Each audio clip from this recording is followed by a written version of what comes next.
So I'm here in Kobuk Valley National Park. It's a desert sand dune in the middle of Alaska. Nobody would expect it to be here. This is just incredible to be out here, basically in the middle of nowhere, in one of the most remote national parks in the US. This park is located in western Alaska. Here's what I saw during 2 days of camping and hiking with a small group above the Arctic Circle in Kobuk Valley National Park. There's no roads to get here.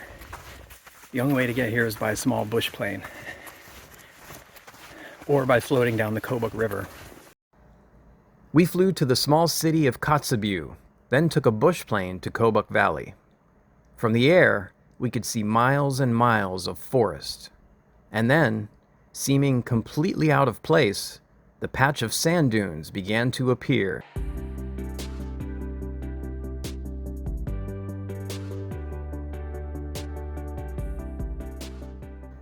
The coolest thing is that the plane landed right on the sand. From there, we grabbed our gear and set up camp, but not before taking a photo with our homemade national park sign. This was definitely one of the more scenic places that I've camped. Look at this view out my front door. We took part in 2 major hikes while we were out here. First, we walked north of our camp into the forest. Thankfully, we weren't visited by any predators, but we saw evidence of wildlife everywhere. These were apparently grizzly bear tracks. Our guide estimated this bear to be about 7 feet long. Wolves also roamed this park. Wolf poop was a common sight. And there were lots of caribou droppings. Caribou pass through the park twice a year on their annual migrations. Not all of them make it. We saw a bunch of caribou bones. Here are some ribs, and a vertebra, and a full skull with teeth still attached. We even found actual caribou fur on the ground, near the bones and wolf scat. It seems like this might have been the location of a wolf attack. The patches of sand near the forest edge had a good amount of vegetation, including a few pretty wildflowers. Bears love to eat these berries. In fact, they're literally called bear berries. This is called death camas. It gets its name because it's highly poisonous. Here's some caribou lichen. It's a favorite food of caribou, especially during winter when a lot of the other plants die. Right now I'm headed back to camp. We just did a very long hike, probably at least 5 or 6 miles, maybe more. And I'm ready to get back to camp and get some snacks and some water and maybe take a nap. We're above the Arctic Circle, so it's 24-hour daylight. The sun did not set last night. It won't set tonight. It makes camping a little difficult, but you just have to bring a sleep mask to cover your eyes. On day 2, we decided to trek a few miles across the wide open sand dunes to a creek on the other side. The area looked desolate, with nothing but sand. It was hard to believe that this was Alaska.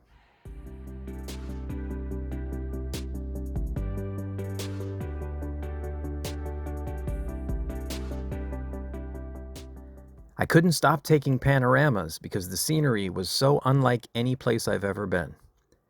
It was amazing to be out here hiking in the Great Kobuk Sand Dunes above the Arctic Circle, miles away from civilization.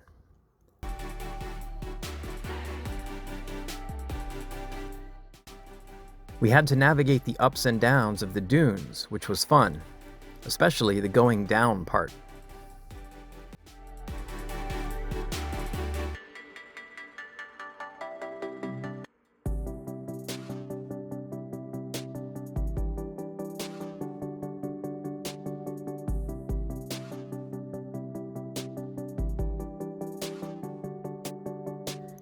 It's pretty hard to get lost here when you can look back and see your footprints in the sand.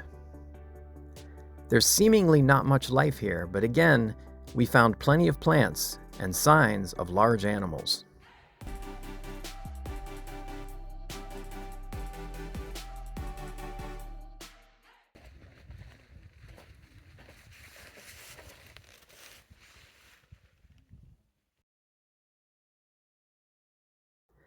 We found mystery prints in the sand left by some small creatures.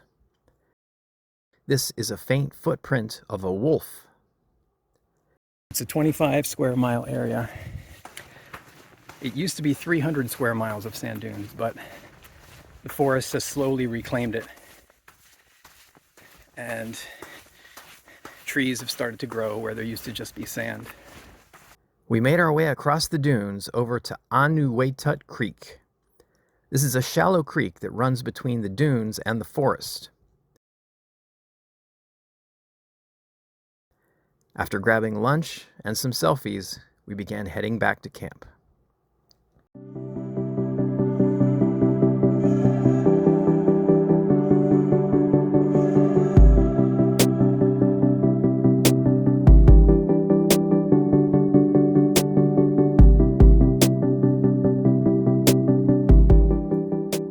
The walk back meant that we had to go up the dunes this time.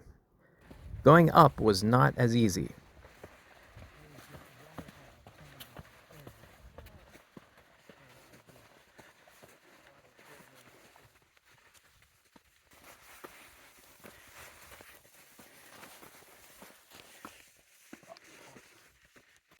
It's very difficult to get here and very expensive to get here because you have to take a private plane or join a small group tour.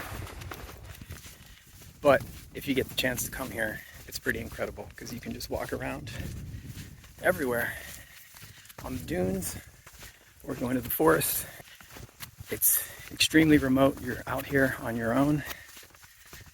It's total freedom. After our second big hike, it was time to watch the plane arrive to take us back to civilization.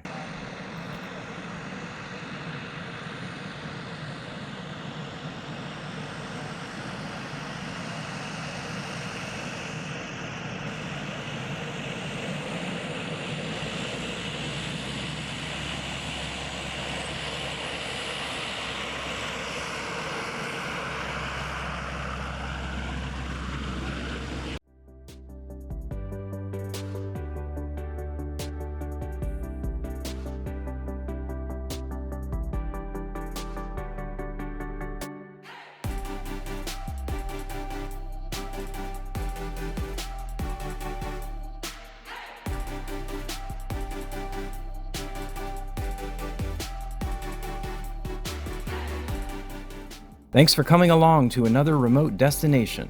Subscribe and click the bell button to follow along with my hiking adventures.